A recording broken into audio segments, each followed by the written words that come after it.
Hello, Send Out here coming at you with another video. Tinctures and extracts.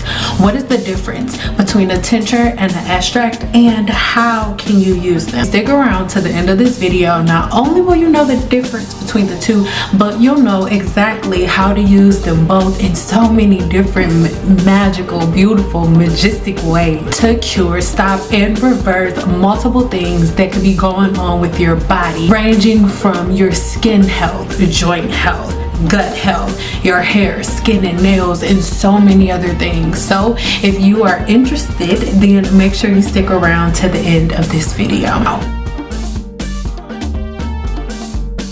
Early uses of tinctures and extracts go back thousands of years through the ancient civilizations, dating way back to ancient Kemet, what is now known as Egypt, Greek, Chinese medicine, and Ayurvedic medicine. They all have extremely rich history when it comes to tinctures and extracts. So today we're going to break them down. But if you want to learn a little bit more about the real history, like, you know, that ancient civilizations, then make sure you head over to this blog post where I break it down piece by piece. So let's get started. What is an extract? An extract is a really concentrated preparation of the different constituents that live within a plant. So what is a constituent? A constituent of a plant is basically all of its different properties, all of its different vitamins and botanicals that go into making it so amazing, right? So when you are doing an extraction, what you are doing is removing all of these key constituents. Now, when we're talking about tinctures and extracts, all tinctures are extracts, but not all extracts are tinctures. So let's break down the difference. Now, extracts can be made with different solvents like alcohol, glycerin, or oil. Now, each level of preparation has a different level of potency. The most powerful level of potency is going to be a tincture, because alcohol has the greatest ability to pull as many of those key constituents out of a plant as possible, whereas the oil really is my least favorite way to pull out all of the constituents, because you only get a small amount of the constituents, and then the method of preparation, the method of application is really limited. But we'll talk about that a little later. Extracts can come in different forms. They can come in liquids, powders, or semi-firm foundations like a paste. To prepare an extract, all you're going to do is get a solvent, whatever the solvent is, those key constituents from those plants that you use. This is why alcohol is one of the most powerful solvents, because it evaporates and it leaves everything behind. Is alcohol. Now, this leaves behind it a very concentrated extract. But again, the level of concentration is going to be dependent on the solvent that you use. Now, a tincture is very different, because it specifically uses an alcohol as its number one solvent that it uses to extract those key constituents. The alcohol content ranges from anywhere between 20 to 60%. Some go way higher, but the higher you go in potency, really the more experience you need to have on extracting key constituents from plants, because there is a such thing as doing a little bit too much. And when you do extractions, especially through alcohol or just an extraction period, it is so powerful. So using, like, if you use a solvent and you use like an oil, it's not a huge deal if you put it on the scalp. And I'll break that down. I'm gonna do a little clip right here. But if you're using the oil, it's a way bigger deal, because the oil is also feeding the bacteria that lives within the scalp. So in a second, I'll break down exactly how to use tinctures and extracts in the hair, if that's something that you want to do. But stick around to the end of this video, because if you just stop it right here and then go use one, you're gonna be bald head.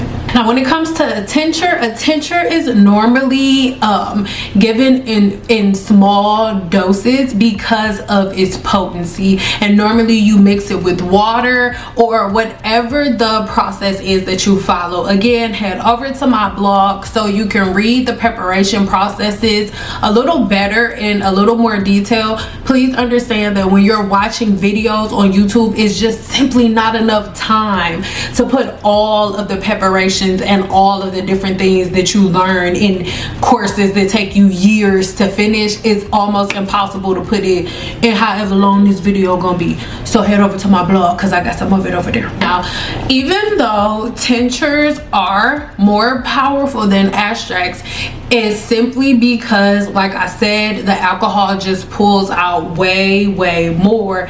But even though it's stronger, that does not mean that a herbal glyceride is not strong and potent. That is not what it means, because it is really going to be all dependent on the preparer, right? Because some people would say, okay, I'm gonna leave this, I'm gonna let it sit for a couple of months and then they use it. Or some people have certain machines that they use and they also let it sit after they extract it in the machine, which is what I do. I have a different type of process, right? So it is going to be dependent on the preparer. Now, some people also use vinegar and other solvents. I'll leave them again on the blog post, but the number, like the head ones and the three that I recommend if you're going to be doing it, is alcohol, glycerin, or oil. Now, when you go on social media, you see a whole lot of people selling oils and stuff with herbs in it,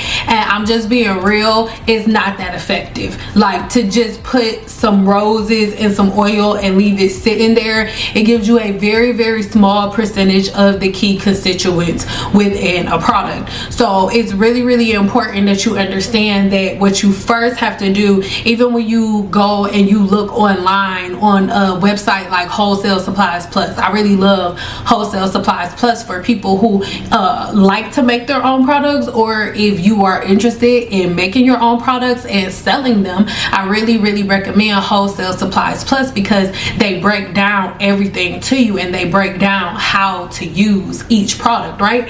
And so when you head over there and you look at some of their tutorials on just how to make a shampoo or how to make a conditioner, you'll notice they're not pouring a bunch of oil and stuff like that. If they have an extract or a product that says like with green tea or something like that, they're not taking actual green tea and actual oil. No, what they do is use a tincture or an extract. So when you go on their website, I'll leave it here on the screen, you see that there is a list of different extracts, different tinctures that you can use inside of your products. And they also have their shelf life there listed, telling you exactly how long it's gonna last, and that's what goes into the shelf life of your products. So again, that's something that I really want everybody to be aware of, because most people are confused when you see a product that says, oh, with almond oil, or with coconuts, or whatever vegetable that you like with amla. They're not taking the actual fruit and putting it in your hair. No, they're using an extract or a tincture, some type of solvent, right? Not one that they just set it in there. They have real life machines and they're making these tinctures, and then they're putting drops of them in the product, and it stretches because it's so potent. All right, so very potent. So that's something that I really want everybody to understand. I really hope that makes sense, right? So let's get into some different ways of how you can use tinctures and extracts, because remember, all tinctures are extracts, but not all extracts are tinctures. Say that in the comments. Now, the number one reason I have both extracts and tinctures on my website, right? But the main reason that the majority of them are extracts is because a lot of people have a problem with alcohol, right? What's wrong?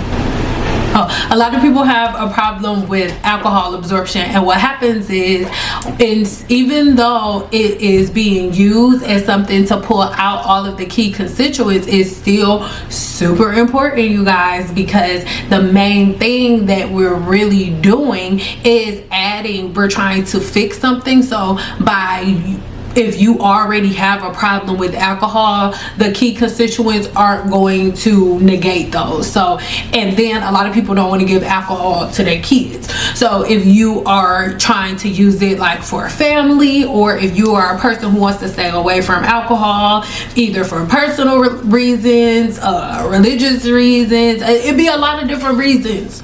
So that's the difference, right? But again, depending on where you get it from, or depending on the preparation, the method of preparation for a glycerate or for a extract, it has just as much potency. All right, here on the screen I have one example of one of my customers whose daughter was suffering from a form of alopecia. I know, a baby with alopecia, but we were able to reverse it with our Bodoc Blue extract, right? So she just had a certain regimen where she just gave her daughter about a tablespoon of it within her water every day, and before you know it, she went from this to this. Because for her baby, it was, we're not going into what it was because she had a consultation and that's none of your business. But I hope that this video makes sense. Again, if you want different methods of preparation, then make sure you check the links in the description box below, because I go over it all on my blog. I love y'all so much. Get you some extracts and get you a tincture.